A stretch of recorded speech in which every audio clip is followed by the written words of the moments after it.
A vida te deu uma nova chance? Deu. E que chance, né? Penso que a vida dá chance para quem também deseja estar nela. Sim. Para quem ainda precisa fazer algo nela, por si. Para quem ainda não terminou o que começou. Ou ainda não começou o que precisa terminar. É forte isso, é forte escutar isso, mas eu sinto que realmente não ia terminar ali. Eu sinto várias vezes, alguns momentos, que a minha vida não ia acabar ali. E a primeira cena foi quando eu saí da cama, assim, mal não sabia se ia voltar a andar, tava enxergando muito pouco, não sabia se ia voltar a enxergar também. Eu pedi pra ir no banheiro. E aí, eu acabei de acordar do coma, 30 dias depois, e tinha um espelho gigante, assim. E eu tava na cadeira de roda, eu travei na frente do espelho. 50 quilos mais magro, eu tava uma ferpa, né, que eu falo. E passou, eu fiquei olhando no espelho, passou 10, 15, 20, passou um tempo que eu sei, bem longo, mas não tinha nada a ver com estética, nada a ver. Eu perguntava pra mim, você lutou a vida toda pra chegar nisso daí? E passou um tempão, eu comecei a perceber que os enfermeiros estavam emocionados, porque eu fiquei paralisado ali. E foi um momento, foi marcante. Foi o primeiro momento que eu acordei e eu vi o espelho. E eu falei, não lutei pra chegar aonde eu tô agora. E aí veio um processo emocional gigantesco. O maior da minha vida. Fico pensando que, nesse momento, morre um Rodrigo e nasce um outro Rodrigo. Quem nasceu? Nasceu uma... Talvez eu tinha um pouco isso, né? Só que a vontade de sobreviver tô falando antes do acidente, porque pai, mãe, tive sempre dificuldade, família não tinha um amor ali, que é um amor que as pessoas sentem e eu não tive. E depois do acidente, eu queria muito a minha independência financeira, até ali. E a partir dali, eu acordei e depois de bom tempo, eu quis entender, e ainda não entendi o porquê, mas eu acordei falando de um tempo até hoje que eu queria impactar a vida das pessoas. Eu queria, assim, é uma coisa que eu oro todos os dias, já falei em alguns momentos, todos os dias eu oro de joelho com Deus. Eu demorei para voltar a falar com Deus, tá? Demorei mesmo, depois do acidente, porque a relação que que eu sempre tive com Deus, sou cristão, não era de Deus e Rodrigo, era de pai e filho. E o pai que eu conheço não ia deixar acontecer. Mas aí o pessoal falava assim, mas Rodrigo, Deus te tirou da morte. Eu falei, o Deus que eu conheço, nenhum acidente aconteceria. E aí eu demorei para retomar aquele tempo. E eu voltei a orar, falar com Deus, e eu oro todos os dias, todos os dias.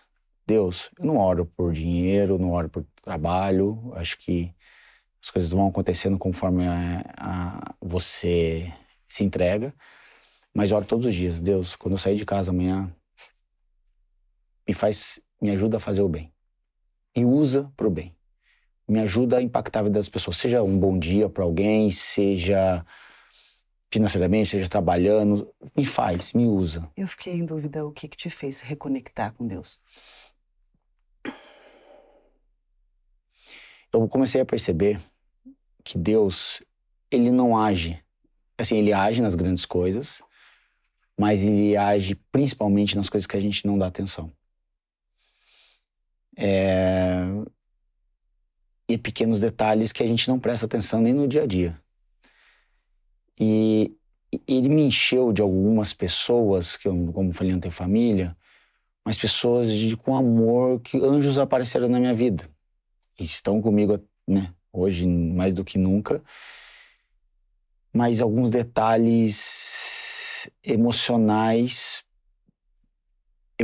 ele foi abrindo as portas para mim de uma maneira que eu não imaginava.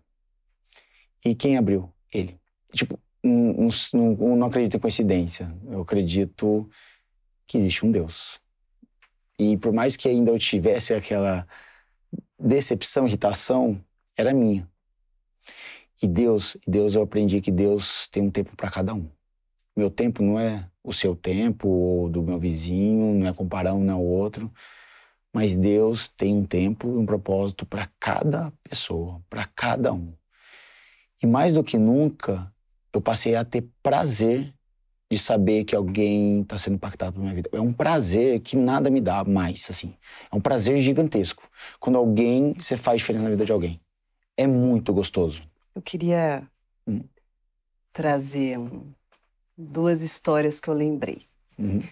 A primeira, não sei se você já leu o livro A Cabana. Eu vi o filme. Não... Tudo bem também. E eu quero te relembrar de um trecho. Sim. O protagonista, Mackenzie, ele tá muito bravo com Deus. Porque ele não se conforma sobre o que aconteceu com a filhinha dele. Sim. E ele vira e fala: que Deus é esse? Que Deus é esse que deixa acontecer algo para uma criança, menininha? Que Deus é esse? Você não é o Deus de todas as coisas? Você não é Deus super poderoso, piedoso, bondoso, salvador? Como que você deixa acontecer isso com minha filha? Com raiva, com dor. E Deus olha para ele e diz: eu entendo, meu filho. Eu entendo a sua dor. Eu estive com você o tempo todo. Ele mostra para o Mackenzie, inclusive. E é tão curioso que ele diz: eu sempre estarei com você fazendo o que posso para tornar o mais leve possível e suportável as situações mais dolorosas e difíceis. Eu sou seu pai. Mas existe um outro invisível. Assim como existe o bem, existe o mal. Assim como eu tento te ajudar, te salvar, tem os riscos da vida. Como qualquer pai de qualquer filho, a gente não vai conseguir proteger o nosso filho de tudo, ainda que a gente queira muito. Aí lembrei de uma outra história também, numa cena que o homem anda pela areia da praia, discutindo com Deus, mostrando a Deus: aí, ó, você não fala que você está do meu lado, que está sempre comigo? As pegadas aqui só tem as minhas. Cadê as suas? Onde você estava quando eu sofri esse acidente? Onde você estava quando a pessoa X fez isso comigo? Onde você estava quando eu perdi todo o meu dinheiro? Onde você estava quando eu me separei? Onde você estava quando eu passei a situação mais dolorosa da minha vida? Onde você estava quando eu fiquei doente? Aonde você estava? Olha tudo que eu passei. E olha as pegadas aqui. Só tem as minhas. Cadê você do meu lado? Aí Deus fala para ele: de novo, eu entendo a tua dor. Eu sei do teu sofrimento. Eu sei das suas lutas. Só que as pegadas não são suas. São minhas. Eu te carregava no colo. É interessante porque a gente vai entender que tem lutas e situações que a gente vai ter que passar. Que mesmo o nosso Pai, que nos ama profundamente e quer o nosso melhor e está ao nosso lado, não vai conseguir evitar. Mas alguma coisa ele vai poder fazer pela gente. Quanto maior for a nossa conexão com ele. E quando você discute com ele, e quando você fica bravo com ele, e quando você questiona, ele gosta disso.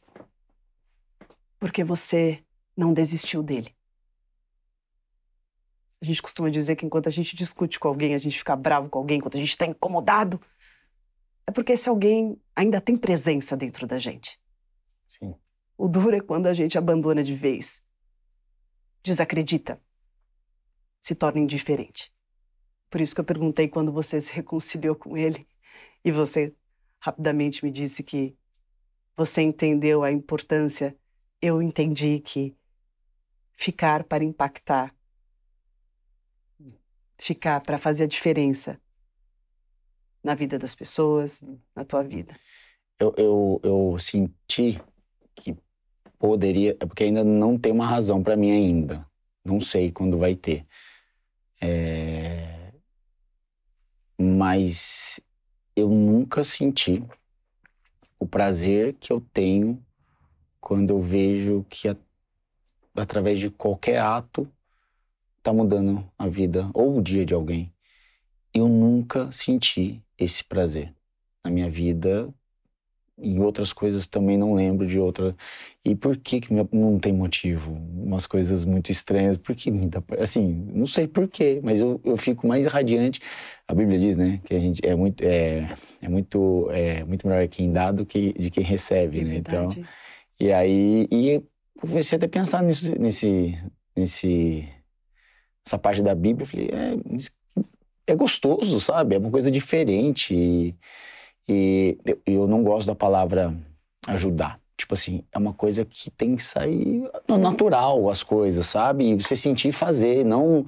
Ai, porque Deus gosta que eu ajude. Não, eu não gosto disso. Tipo, isso pra mim vira uma coisa mecânica, automática. Eu acho que é sentir e fazer. Isso. Sem pensar que... É que o amor, ele é espontâneo, né? O forçar, sim, o fazer para ganho secundário, que tanta gente faz, não nutre nada nem ninguém. Quando você fala que às vezes é melhor dar do que receber, não para todos. Para quem sabe o poder da doação. Sim. Para quem tem esse perfume de generosidade no peito. Uma coisa que eu escutei ontem de uma pessoa que é engraçado, né? Uma coisa que eu até lembrei, foi uma pessoa de São José dos Campos, que estava aqui ontem, foi no Kauai. Hoje, ela foi a minha gerente. A gente trabalhou em banco, era novinho, 2007, 2008. Ela era gerente, eu era assistente dela. E ela era brava comigo e tal, enfim. E saí do banco, 2002, 2013, toquei a vida. E ela cuidou sempre da minha vida financeira, porque ela foi para um outro banco e tal, e ela é muito inteligente. Tecnicamente, eu nunca vi alguém financeiramente igual a ela. E eu lembro que eu voltei da Austrália, que eu morei lá, voltei. Trabalhava de CLT e tal, tinha alguns sonhos, mas ela cuidava um pouco dinheiro que eu tinha, mas ajudava. E hoje, ela me falou uma coisa, hoje ela virou minha sócia, porque eu agora também abri uma empresa. E do lado financeiro, eu chamei ela para ser minha sócia. E ela falou uma coisa para mim ontem lá no programa, depois que acabou o programa, que tá acontecendo algumas coisas, né, bem particulares isso que eu tô te falando, né, de talvez impactar a vida das pessoas. Ela falou assim, o dinheiro só transforma o que o seu coração sempre foi. Transforma não, só mostra o que o seu coração sempre foi. E ela contou uma história pra todo mundo lá, porque ela conheço desde 2006, 2007, sei lá. Ela contou uma história lá que eu nem lembrava dessa história. Tem alguém que não precisa me admitir, né? Que ela contou o que acontecia. A gente trabalhava dentro da empresa Embraer. E dentro da empresa Embraer, era 20 mil funcionários na época, e a gente era do banco terceirizado. Então tinha 5 agências do banco dentro da Embraer, uma cidade. Só que tinha um refeitório da Embraer. o refeitório, só os funcionários Embraer que podiam, os terceirizados tinham que pagar. Ou seja, e era caro, né? Pra gente era caro, sei lá, 60 reais, 70, não lembro. 60, 70 reais. E a nossa agência tinha umas pessoas trabalhando, faxineiro, tal, todo mundo terceirizado. Assim, e quando não sei o que aconteceu, não sei por quê. Eu atendia, né, várias pessoas, atendia o pessoal da Embraer e tinha também os outros terceiros e da Sodexo, da empresa da época, o restaurante da época. E apareceu um cartão, um cartão magnético na minha mesa. E eu, nossa, falei, puta, eu vou passar ali, e passava. Passou um mês, 2, 3, falei, pô, tá passando. E ela lembrou da história ontem, ela falou, primeiro, aí por 3 dias eu cheguei na faxineira, porque ela levava uma banana pra comer. Eu falei, você vai almoçar lá hoje. E ela passou. Só que eu passei a todo mundo da agência a fazer isso. E foi por 3 anos. E ela lembrou dessa história. É lógico que depois apareceu, só que já tinha saído do banco. Falei, desculpa, não posso mais. Mas ela contou essa história esses dias lá dentro, pra todo mundo falar. E todo mundo ficou assim. Eu falei, e se eu porque assim, se eu como uma coisa, todo mundo vai ter que comer comigo.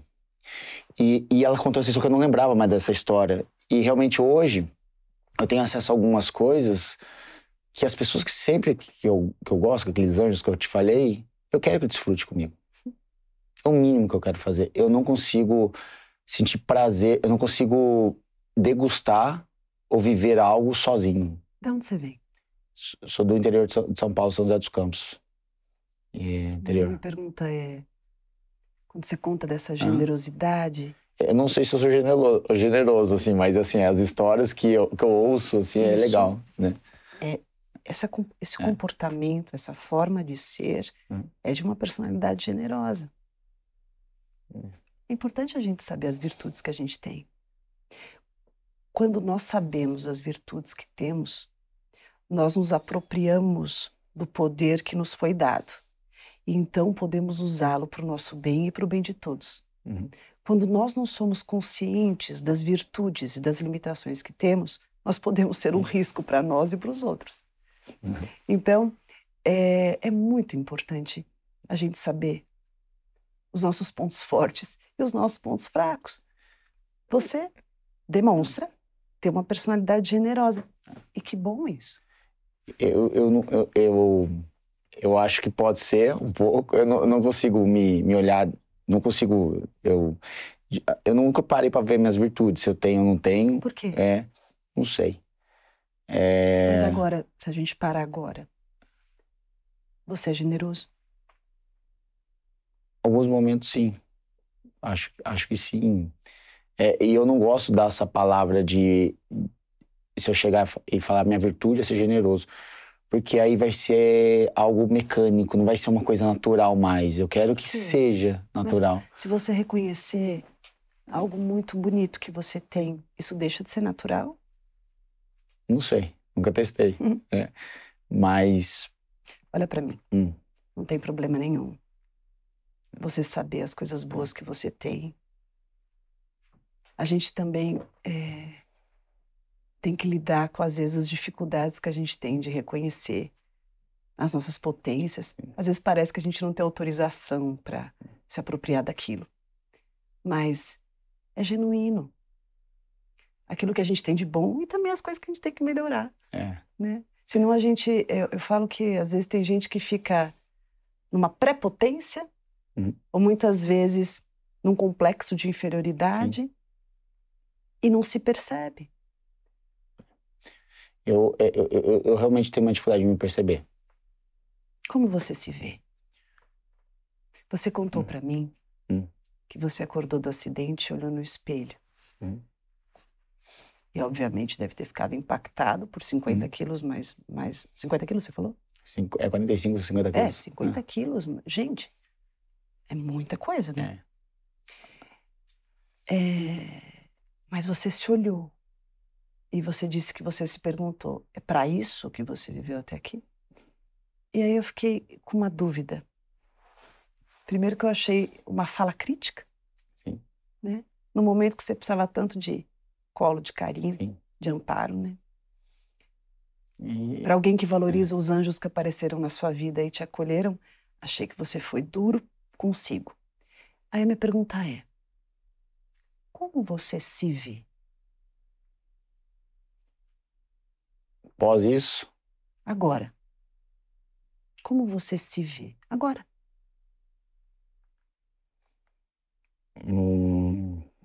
uma pessoa que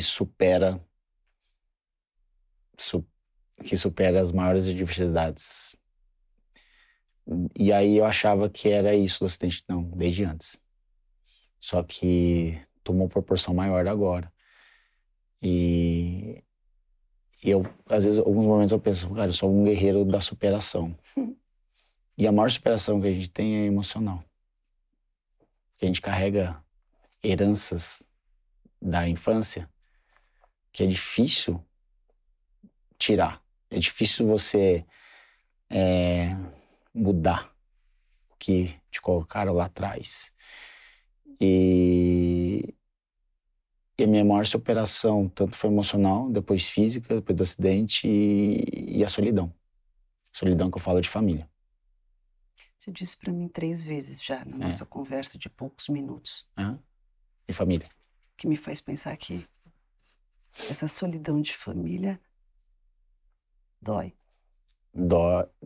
Eu não penso muito, até porque não vivi muito isso, mas mais do que dói, eu sinto falta.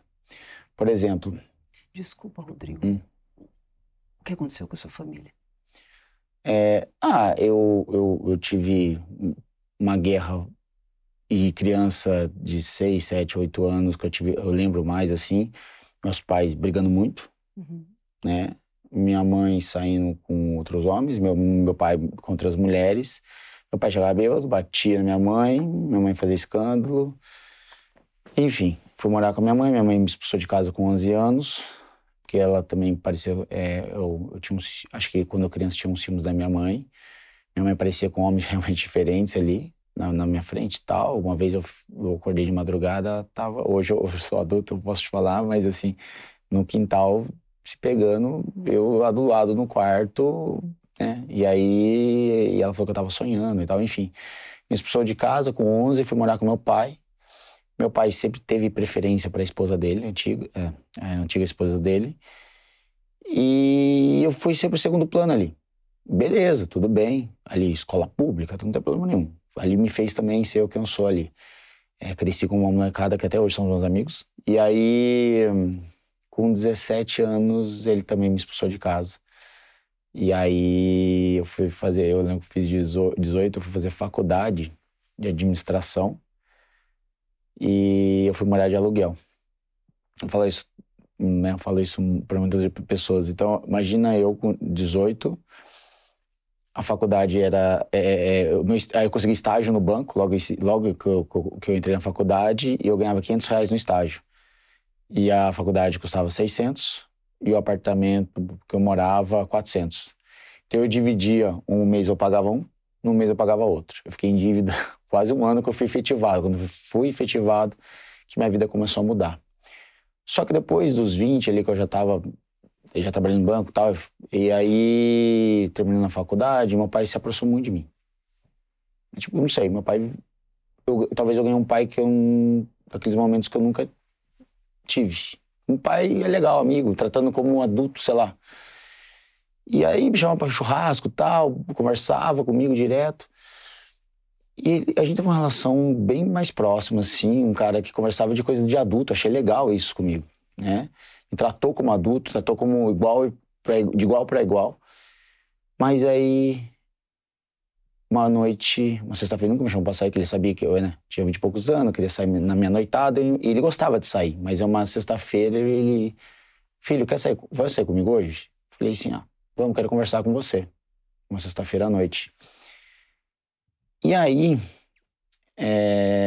ele foi sem a esposa dele, que a Rara, ele sempre saía com ela. Aí ele fomos pra uma baladinha que tinha na minha cidade, bem antiga, mas fomos. e ele começou a misturar muito bebida. E ele sempre foi de beber muito. Ele sempre bebeu e dirigiu. Mas aquela noite ele bebia muito. Misturava muito. E eu não era de beber, não bebi. Hoje eu bebo, mas na época eu não bebia nada, zero. E eu tava lá com ele, curtindo, ele tava alegre e tal, e ele chegou assim, acho que era lembro até hoje, umas 2h30 da manhã. Eu falei, pai, você tá bebendo muito, tal. Ele falou assim, não, filho, amanhã eu quero que você vá em casa, eu vou fazer um churrasco pra você, eu quero conversar mais com você. Eu falei assim, por quê? Aconteceu alguma coisa? Ele falou, ele tava acho que 20 anos com a ex-mulher dele, ele falou, eu casei com uma vagabunda. Aí, ele era machista, bem machista, aí eu falei... E aquilo ali foi um choque, porque ele sempre foi assim, né? Eu falei, mas como assim? Ó, é o seguinte, as coisas, tá tudo no nome dela. Casa, carro, tudo. Por causa da separação com a tua mãe, eu não posso ter nada no meu nome. Então tá tudo no nome dela. Mas amanhã eu quero que você vá em casa, porque eu vou passar as coisas pro seu nome e eu vou me virar aqui. Aí naquela noite, era 4 horas da manhã já, eu morava sozinho, ele ia pra casa dele. Naquela noite, pela primeira vez, eu segui ele. Eu segui ele sempre dirigiu bêbado, sempre. Desde que eu sou criança, eu lembrava que ele dirigia bêbado e dirigia até que bem. Mas aquela noite, não sei, eu segui, eu vou seguir ele. Eu segui ele, só que eu já não conseguia mais acompanhar, porque ele parou na Dutra. Aí, chegando perto da casa dele, eu vi o carro dele voltando da mureta. Eu abri o carro do meu, saí correndo, e ele não parava de tremer. E a cabeça toda rachada, tipo, sangue, sangue, sangue. E ele tremia muito. Eu falei, pai, não para de respirar. Não para de respirar, pelo amor de Deus, não para de respirar. E ele respirando assim. Aí, na hora, foi parando os carros, já chegou os bombeiros, me arrancaram perto dele, óbvio, né? Mas me arrancaram, não queria sair, me arrancaram. Aí chegou a ambulância, veio um médico legista, eu lembro dessa cena até hoje. Eu não sabia que era assim, ele colocou a mão no acho que o órgão genital do meu pai e falou assim, seu pai foi a óbito. Nossa. E aí foi difícil isso. Porque eu lembro até hoje, eu de madrugada tal, eu ajoelhei e falei, Deus, é justo agora que eu tô ganhando um pai? Enfim, não deu outra, meu irmão mais novo, a mulher expulsou de casa, né? Trocou a fechadura, que o mais novo morava com meu pai. Foi uma batalha pra nós, eu lá, no comecinho de banco, meus 2 irmãos ainda, o mais novinho com 14, 15, e o outro na faculdade de Direito, e a gente sem nada. Foi minha mãe bem, sempre afastada. Aí, dito e feito, quando ele falou que ia passar o nome, realmente ela mudou tudo, sumiu com tudo. E foi uma batalha emocional, batalha de tudo. Quando eu larguei tudo, fui pra Austrália. Eu tava, assim, depois que meu pai morreu, eu lembro que foi no final de 2011 e 2012, eu nunca tive, na minha vida, eu tive depressão. Eu não sabia, porque a gente já acessa a informação igual hoje, né? Mas eu tive depressão e pânico o ano inteiro. Eu me escondi embaixo da mesa da minha casa, sozinho, e eu não conseguia sair da mesa. Não conseguia embaixo da mesa. Não conseguia sair, eu tinha pânico, eu tinha depressão. Porque a minha referência, eu fui ganhando uma referência de ir pra casa dele, qualquer coisa ia pra casa dele. Ali não tinha mais. E aí eu larguei tudo depois e fui morar na Austrália. Trabalhei tudo, voltei. Mas aí eu toquei a vida, normei a vida. Aí, depois de 10 anos, um pouquinho antes de entrar no Big Brother, a gente ganhou na justiça da ex-esposa dele. E a ex-esposa dele, comprou uma casa, né? Vendeu tudo, comprou uma casa. E a casa dela, a gente entrou na justiça lá atrás, foi para leilão. E ela ligou desesperada que não tinha morar, ela tinha outra filha e não tinha onde morar. Só que aí o mundo deu volta, mas eu não queria que desse volta, porque lá atrás a gente precisou. E aí acontece o mesmo acidente comigo, né? Quase 10 anos depois. Que interessante. E aí, por isso que as perguntas do espelho, porque as lutas não foram um acidente, foram muitas coisas. Mas a similaridade do acidente, a tua lesão, é um recado tão curioso, né, Rodrigo? É porque no terceiro dia, os médicos, eu vi isso, tá? Os médicos, depois, né? Os médicos falaram que podia dar, no terceiro dia podia dar morte encefálica a mim. E eu tive uma reação em 4 horas. Ninguém entendeu a reação. Você entendeu? Não, até hoje eu não sei. Por quê? Por que você fala que não sabe? Não sei. No terceiro dia os médicos podiam dar morte encefálica a mim. Já ouvi de médicos. De lá. Hospital das Clínicas. Aí... O que você acha? O que aconteceu? Não tenho ideia. Tem uma coisa relatada lá, no Hospital das Clínicas, que quando eu acordei do coma, eu fiquei uma semana ainda em transe sem saber quem eu era. Normal. Claro. Tem isso do traumatismo. Claro, eu demorei para retomar a consciência. Uma semana e meia. Nesse período, eles anotaram tudo que eu falava. E tem uma anotação lá, minha vozinha fininha, né? Porque eu arranquei o tubo. Isso aconteceu também, tem lá relatado no relatório.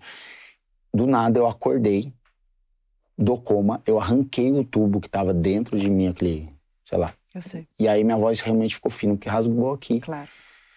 E aí eu relatava, depois que eu acordei, que eu tava sonhando. Tá lá escrito também. Tá sonhando. E o sonho, eu repeti esse sonho toda hora para todo mundo que trava, sei lá. E aí o sonho que eu tava de ônibus, indo pro Rio de Janeiro. E eu tinha tudo. Eu tinha no sonho dinheiro, fama, mas eu tava triste. E eu falo lá no relatório, tá escrito, que eu falo aí que... Eu não lembro disso, tá? Não lembro do sonho nem nada, mas do relatório que tava escrito assim, que Deus apareceu.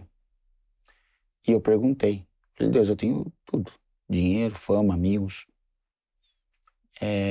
Por que eu tô triste? O que falta? Aí tem lá que Deus responde, você nunca experimentou do verdadeiro amor. Mas um dia você vai entender. E aí eu acordo. Tipo, eu repetia isso várias vezes, mas eu não lembro desse sonho. Eu hoje, assim, eu não consigo lembrar, mas tá lá. Falando essa história. Tá lá onde? Nos relatórios do Hospital das Clínicas, tá né? Lá?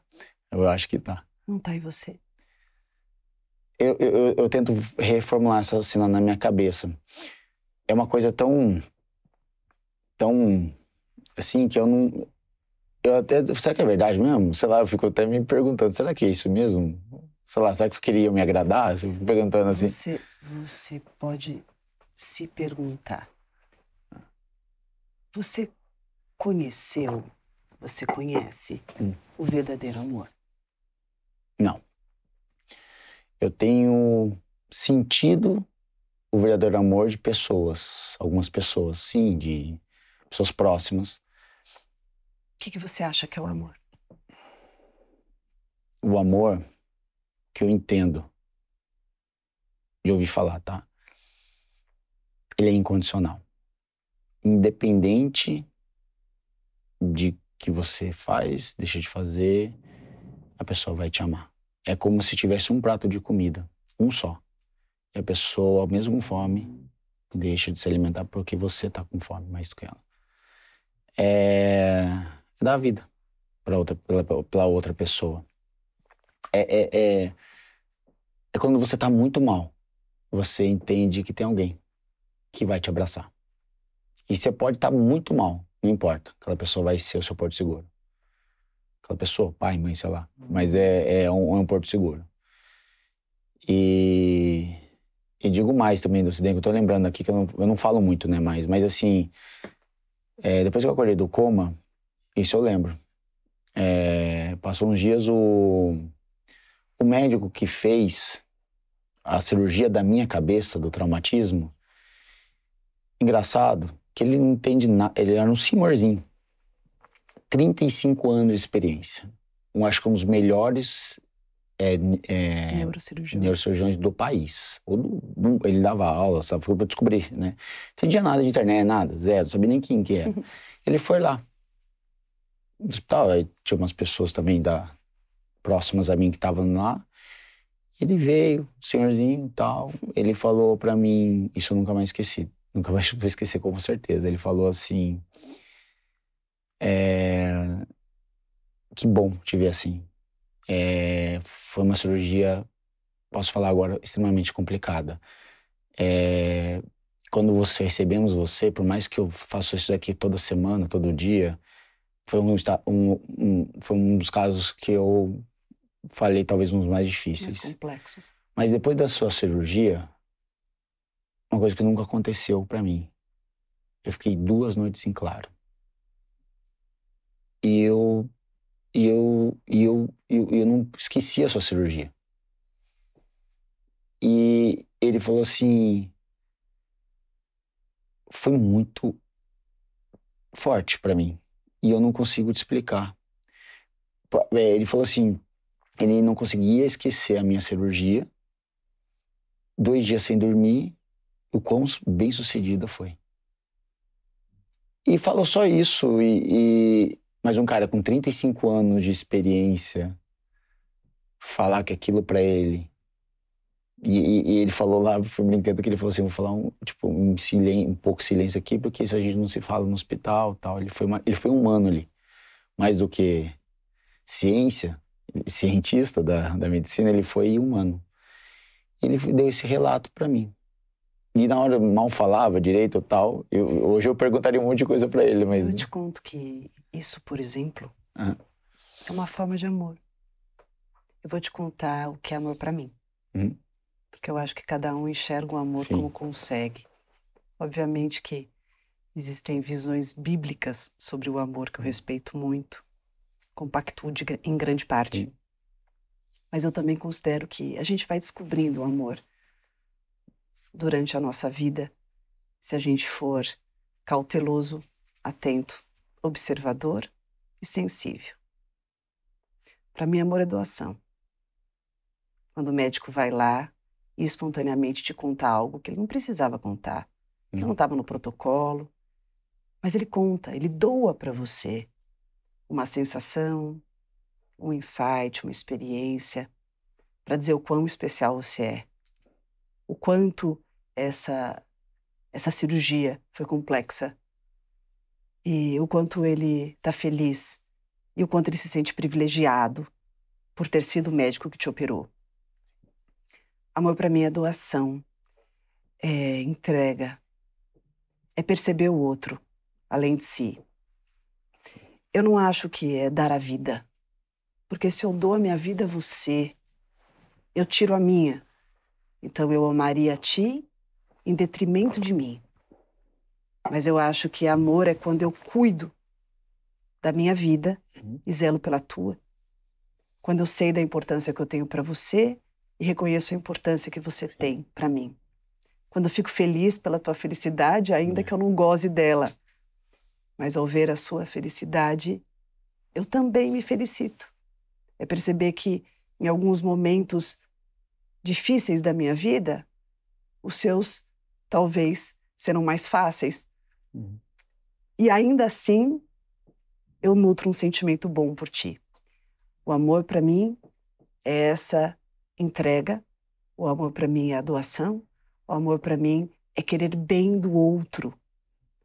Não tem a ver com inveja, não tem a ver com competição, não tem a ver com vaidade, o amor é despido de vaidade, mas ele é soberano na sua singularidade e no seu poder de construção, de reconstrução, de flexibilização, de tolerância. Você teve uma experiência muito amorosa de Deus, que eu posso dizer Deus porque você acredita, eu também, então estamos só nós dois aqui, olha que maravilha. Uhum.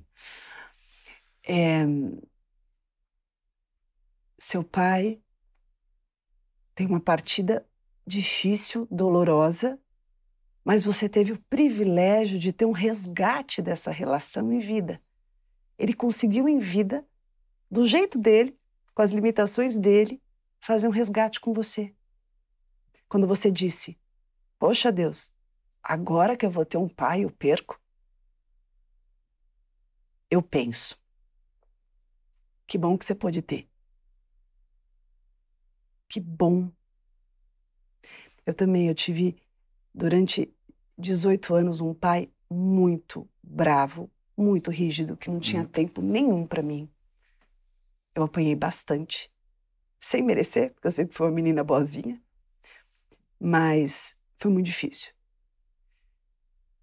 E tinha hora que eu queria que meu pai não existisse. Eu questionava por que ele existia. E quando meus pais se separaram, eu tive a oportunidade de ter um outro pai. E depois meu pai teve uma doença muito grave, um câncer, mieloma múltiplo, sofreu horrores e acabou indo embora. Eu também questionava. Poxa, agora que estava tão bom, agora que eu estava curtindo tanto. Mas que bom que a gente pôde ter um resgate. E a tua vida é interessante nas oportunidades que vêm para você. Quando você falou que você não percebe, não tem muita certeza de quem você é, eu não acho que você não sabe quem você é. Eu acho que talvez você precise assumir o que você vê. Se autorizar em perceber isso. Não ter culpa do valor que você tem. Às vezes a gente só consegue assumir o que somos quando os nossos pais nos deram esse aval. Uhum. Daí, cabe a nós nos batizarmos daquilo que nós percebemos que temos. Quando você tem a chance do recomeço, e quando acontece tudo isso na tua vida, que você fala, meu Deus, que coisa doida, da onde? Eu fico pensando, não teria maneira mais incrível de um pai te contar o quão especial você é. Dizem que quando os pais da terra não cumprem com êxito as suas funções, os pais do céu ressignificam de alguma maneira, né? Você disse para mim que tem recados na vida, não foi? Que a vida ela dá mensagens pra gente de alguma maneira que a gente tem que estar atento, não é? Acho que tem que estar atento. E as mensagens são transformadoras em alguns momentos. Bem transformadoras. Mas a gente tem que estar atento. Porque as mensagens, às vezes é uma vez só que passa na sua frente. Que você consegue ler uma vez. Você tá? Lendo Você tá atento? um pouco mais. Um pouco mais. Eu acho que eu poderia ser mais ainda atento. Tira uma cartinha ali. Olha, Como você quiser. no meio e tal. Como você quiser. Pode pegar o baralho na mão. Olha.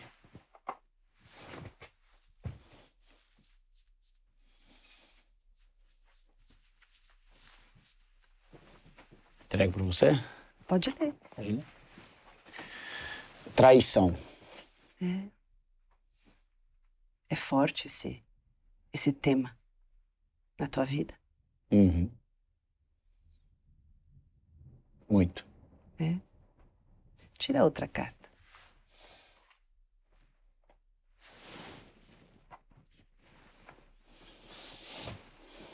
Conquista. É importante para você. Muito. Tira a última carta.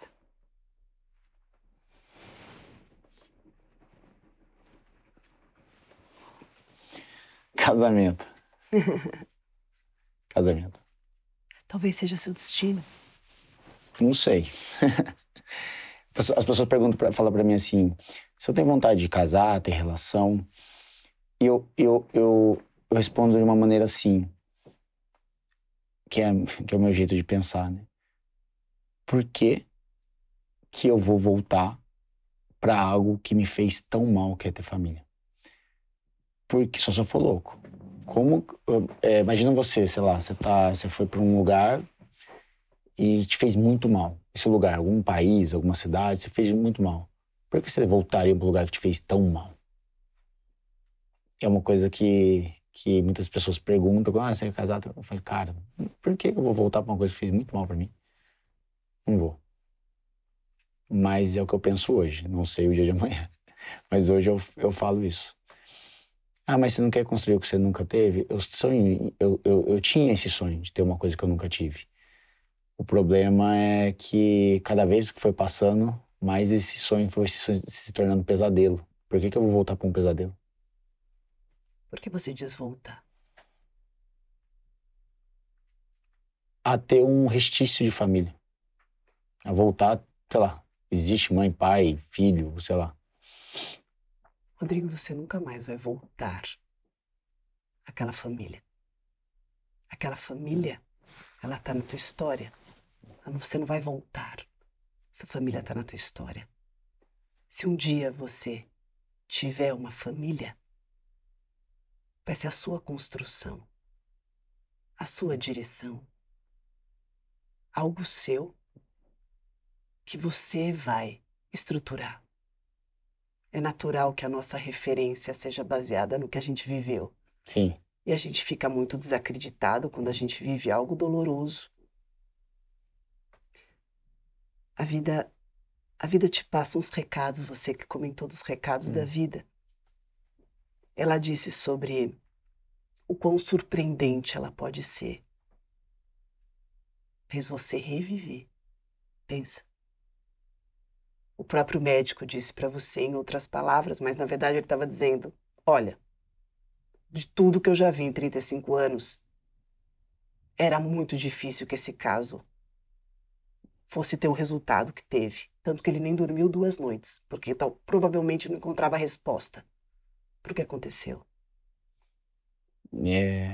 Falando, né, médico, né? Logo depois que eu fui liberado, fiquei 1 mês em coma, 2 meses no hospital. Fui liberado e fui para minha casa, sozinho, né? Sozinho que eu falo. Minha casa, eu fiquei sozinho na minha casa lá em São José dos Campos, sozinho. E eu não sabia se eu voltar. Eu voltei, eu soube que ia voltar a andar, mas não sabia se eu voltar a enxergar. Não estava enxergando ainda? Não, tava embaçado. Tá. Mas bem pouco. Tava enxergando bem pouco. Aí eu comecei a falar, Deus, me leva daqui. Por que você me levou daqui? Por que você me levou daqui? Eu não quero ficar aqui. E eu falava todo dia, Deus, por que você não me levou daqui? E aí eu lembro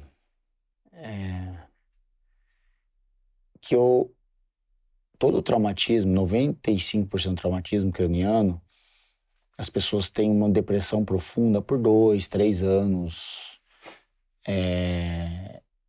E eu falei, cara, tô depressivo. E aí eu fui num psiquiatra também do Hospital das Clínicas, lá tá os melhores do médicos do país.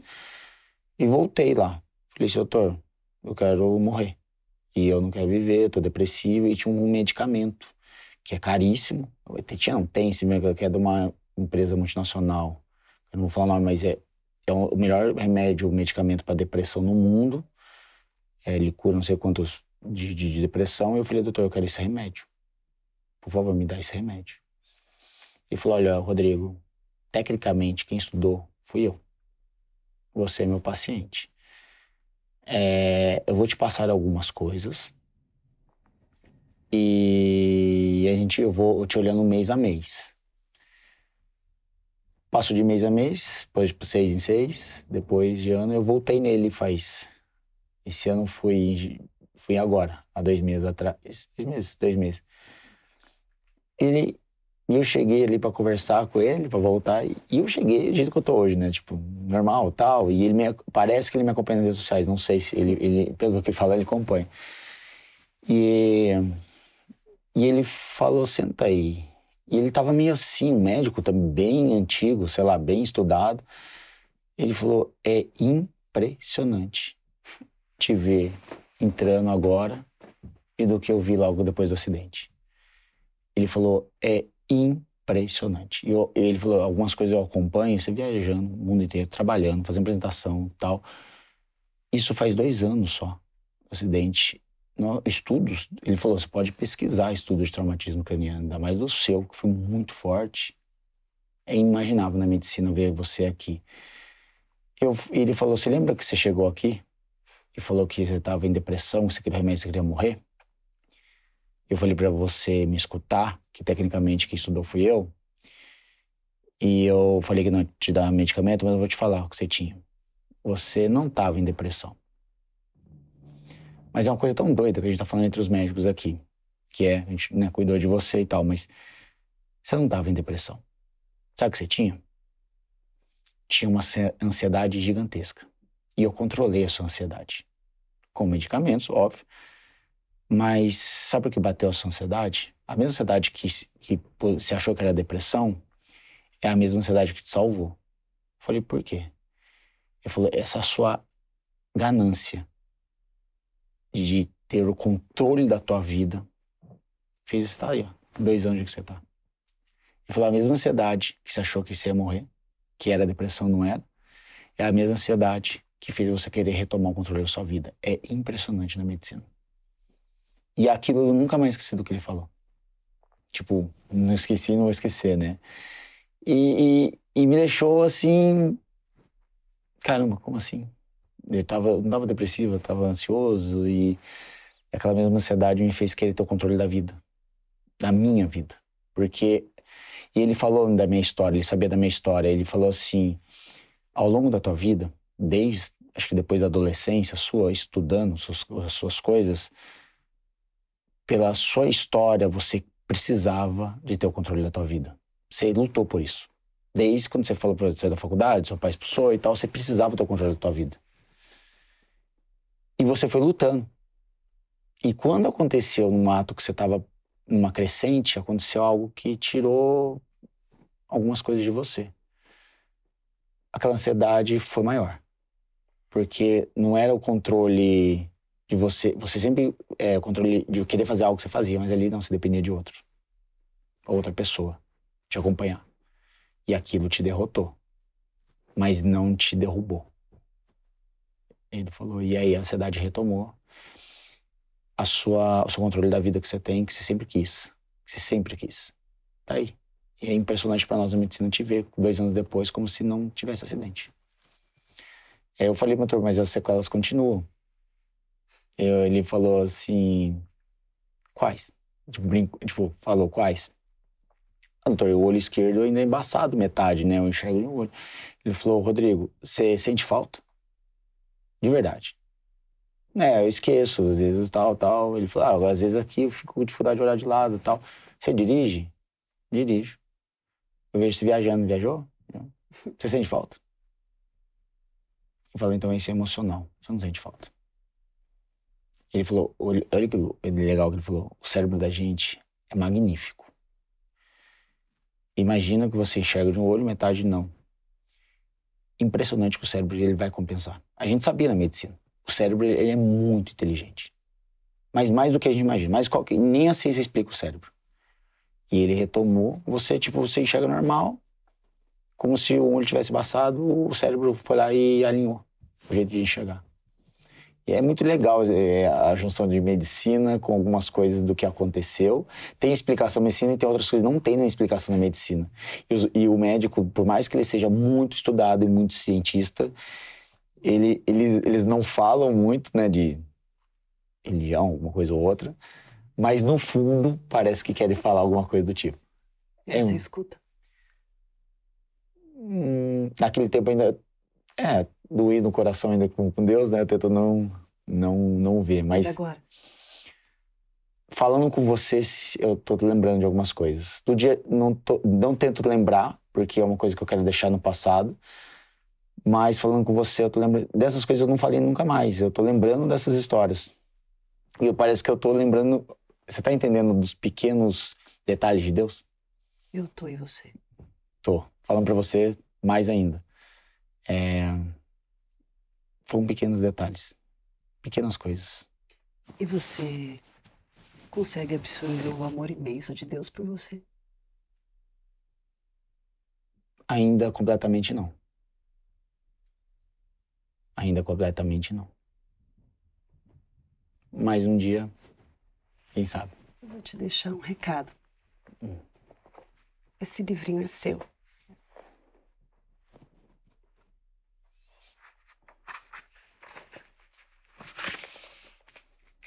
Eu vou deixar uma mensagem para você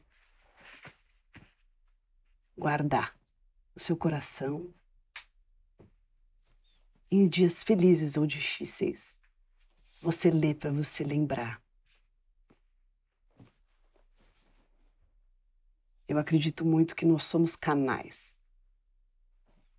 para que algumas mensagens cheguem de alguma forma.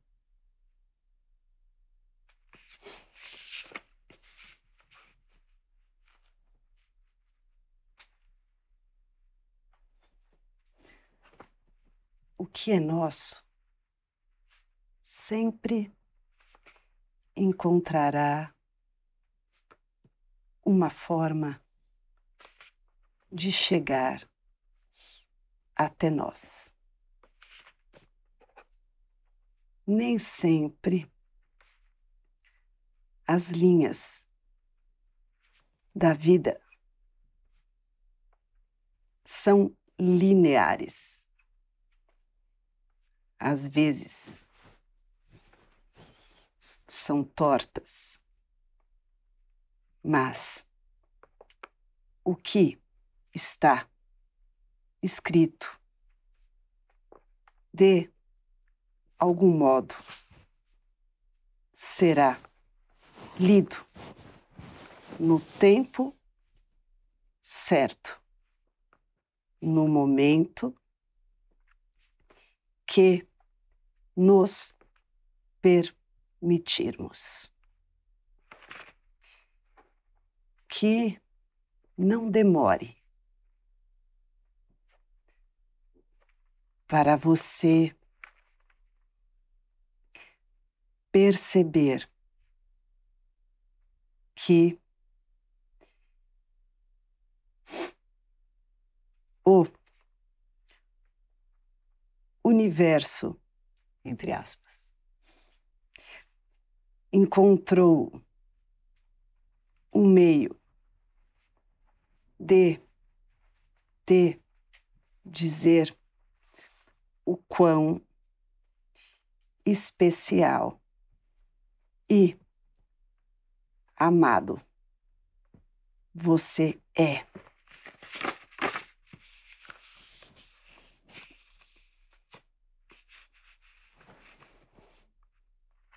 Assim como a vista esquerda se apagou um pouco, deixe um pouco apagado as partes dolorosas e faltantes demais da sua história.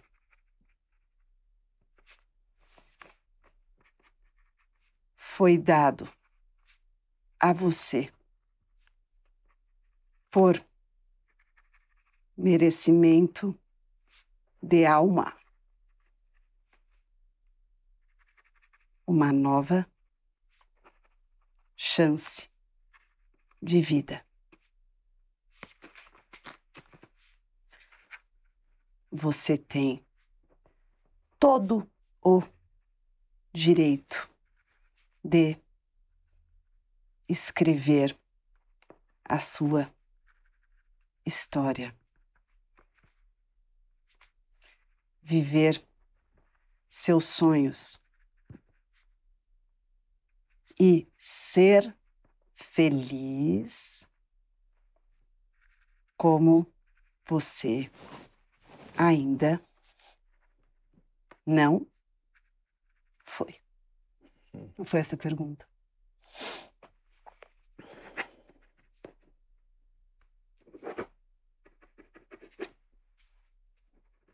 É meu, né? Lógico. Gostei. Como assim? É todo seu. que não demore muito para você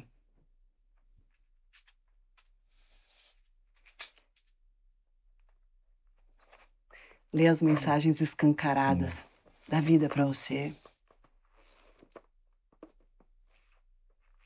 Que você não se apegue ao passado como referência de muito do que pode ser surpreendente se você se permitir. Porque a vida tem sido surpreendente com você. Muito.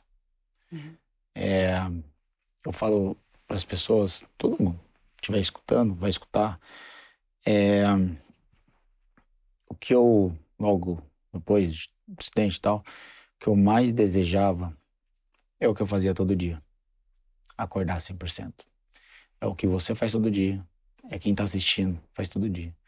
Essa é a maior bênção da vida. É o que é todo dia, acordando 100%. Isso é o maior presente da vida. E a gente acha que talvez é material. Material a gente corre atrás. O dia que o médico fala que esse sentido, o seu corpo não volta mais, aí talvez você tente entender que pode sofrer. Eu falo que as pessoas em sua volta estão passando por algo que você, uma dor, que você não sabe nada. Seja gentil com todos.